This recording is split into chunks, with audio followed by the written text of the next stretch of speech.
मला ठाऊक आहे, शत्रू तुला हानी पोचवण्याचा प्रयत्न करतोय, पण मी त्याचं रूपांतर तुझ्या भल्यासाठी करतोय. चिंता सोड आणि आता शांतपणे ऐक.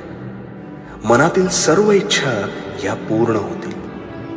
नियतीनुसार इथे हिसकावून खाणारा कधीच सुखी होत नाही आणि वाटून खाणारा हा कधीच दुःखी होत नाही. म्हणून वर्तमानात तू निस्वार्थ कर्माचे रूप लाव. कोणाच्या आशेवर अथवा मदतीला अवलंबून राहू नकोस, कारण त्या रूपावर येणाऱ्या फळावर अधिकार हा फक्त आणि फक्त तुझाच असेल. कर्म शुद्ध ठेव आणि हो, भिवू नकोस कारण मी तुझ्या पाठीशी. भिवू नकोस, मी तुझ्या पाठीशी.